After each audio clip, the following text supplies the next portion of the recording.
What's up, YouTube? This is Too Raw for TV. In today's video, I'm gonna talk about a rapper, and usually I talk about unsung rappers in these videos or R&B artists. This is a guy that didn't even really get a chance to have a career. Um, Part of it, I mean, you could possibly blame on the fact that he still was in the streets, um, largely because he was still in the streets, and eventually, when you live that type of lifestyle, if you don't make the necessary changes, the streets is going to catch up with you. And on July 16, 2001, the streets caught up with E Moneybags, aka Eric Smith, when he was only 31 years old. Um, wasn't able to make much of an impact. Only had one album, official album to come out. I believe he had like a mixtape tribute uh, come out after his death, where some unreleased material was put on this mixtape. But that's about it. But those who are from the New York area and grew up in, let's say, the 1990s, in particular the mid to late 1990s, you probably remember E Moneybags. And he had a lot of respect from those, and even fear from those who are now some of the biggest stars in hip hop. But he was born in 1968 in Brooklyn, New York, but he was raised in Queens. During his career, E Moneybags worked with several well-known hip-hop artists like Tupac Shakur, Live Squad, Prodigy, Noreaga, Bravehearts, and Nas. He released his first and only album in 1999 entitled In E Moneybags We Trust. He got this nickname, Moneybags, E Moneybags, from a friend of his or an affiliate of his because of his love for money, for, what I'm saying, always trying to get that bread. Um, E Moneybags during the 1990s was part of a gang called the Young Guns, all right? And basically, E Moneybags got his money through criminal endeavors, all right?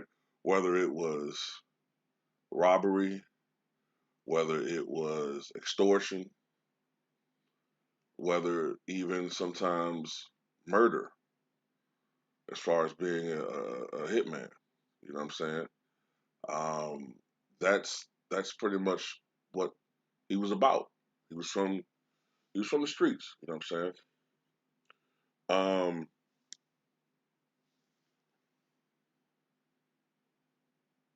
but he was trying to go legit toward the end. He got a kind of a late start to his promising career. By the time he released his first album, he was already 29, almost 30 years old. You know what I'm saying? But what he's kind of well known for is a couple of disputes. The first one he had that comes to mind is with Jay Z. Now, this is when Jay Z was really starting to rise in hip hop in the post Biggie era. Okay, so this dispute that he had with Jay Z, it originally came from the fact that E Moneybags didn't like the fact that Jay Z had an artist on his Rockefeller Records roster named H Moneybags, and when you look at E Moneybags, he looked at it like from his perspective, like he earned that nickname. He was the original E Moneybags, and that first of all, that name is too original. You know what I'm saying? It's too original. It'll be like, okay, I'm too raw for TV, right? What if somebody came out and said that their channel name was uh like too hot for TV or something? You know what I'm saying? Like and especially if they're like in the basketball community. You know what I'm saying? That's kind of like a play off my name, and I probably feel a certain type of way about that shit too, a little bit. You know what I'm saying? But especially in their genre, because this is a guy, E Moneybags, is struggling to get to that level. And you got some dude, some random dude, basically stealing his name. I feel a certain type of way about it. Supposedly, Jay-Z and E Moneybags talked about it on the phone. He confronted Jay-Z about this. Jay-Z basically said that he wasn't going to, you know, he really didn't, he wasn't going to do anything to acquiesce to E Moneybags. That basically it is what it is. And E Moneybags said, "Well, when I see you, you know what it's going to be about." So basically, he said he was going to do something to Jay-Z. And for the next several months, maybe more than that, Jay-Z was very leery about his whereabouts. They have beefed up his security, um, you know. But even with somebody as well known as popular as Jay-Z, E Moneybags was known in the streets as a guy that, you know what I'm saying, you didn't play with when it comes to certain shit. But his biggest beefs probably is with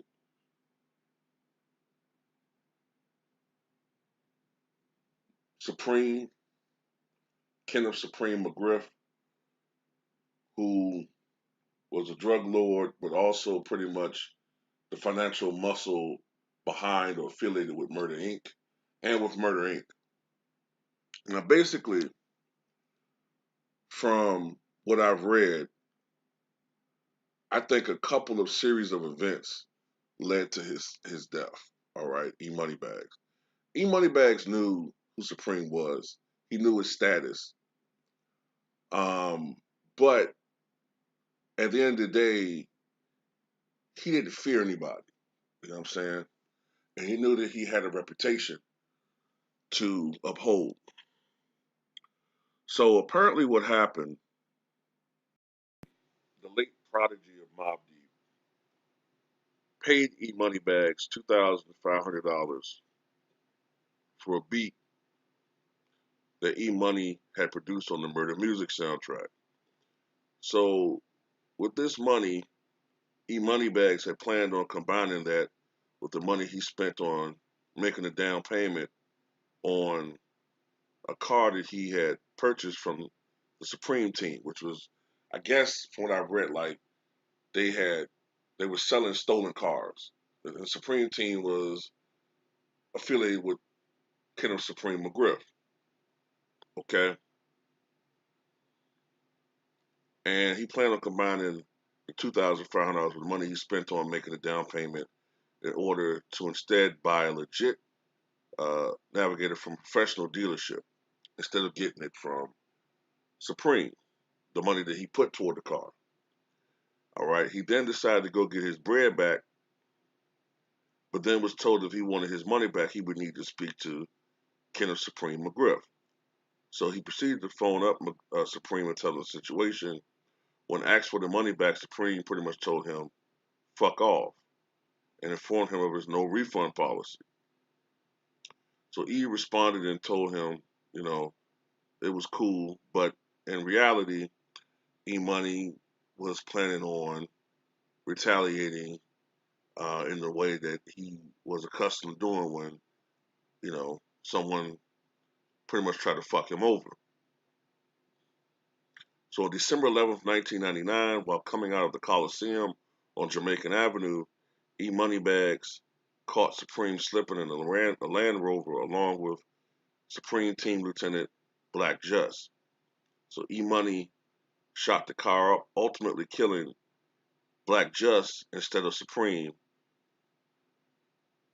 and um, and killed Black Just. And I think what I heard someone, I think it was Prodigy, said that had Supreme just dropped off Black Just at a hospital, which was right around the corner, instead of taking him back to his crib and then having someone else drive Black Just to the hospital.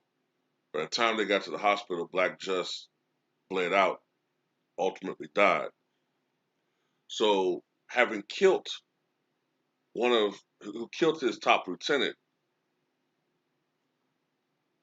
Kenneth Supreme put a $50,000 bounty on E Money Bag's head. Now, for the next year, E Money Bags was able to avoid being killed because, you know what I'm saying, he kind of was basically used to that type of shit. So he avoided, danger and pretty much just lurked around and shit in the shadows. And, you know what I'm saying, he avoided, even though it was a $50,000 bounty on his head, he avoided being killed for a year and a half. But what I think fucked him up was really put the heat on him is at the same time he had beef with Irv Gotti and Ja Rule and them.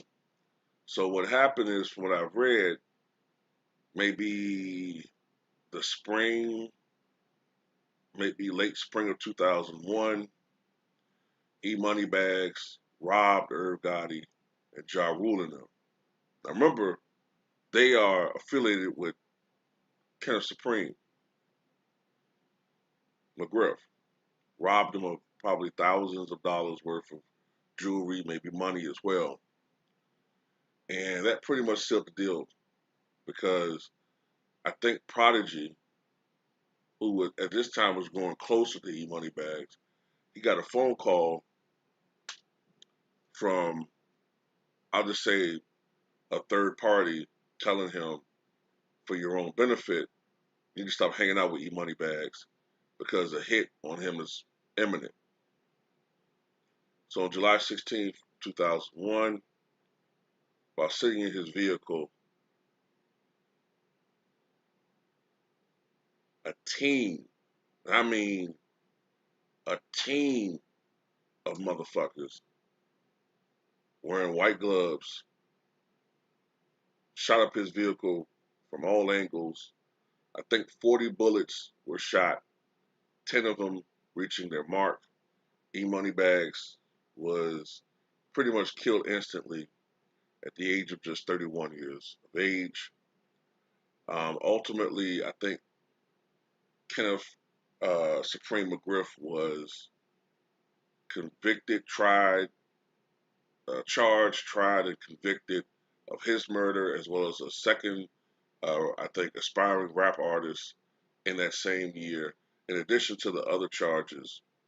And ultimately, he was sentenced to prison, I think, in 2007, where he still resides to this day, if I'm not mistaken.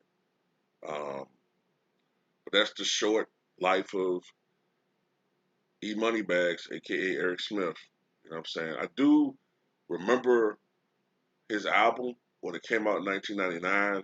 I didn't purchase it, but I do remember looking in the source and seeing it advertised.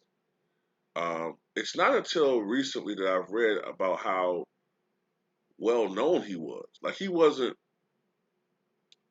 like well known as a rapper. He wasn't well known to the common public, but as far as New York rappers, back when Tupac and Biggie were cool, they used to hang around E Money Bag. He was friends with Biggie. As I said before, he was friends with Jay-Z until they had their falling out. Um, so it's just another situation of what could have been, you know what I'm saying? But tell me what you guys think.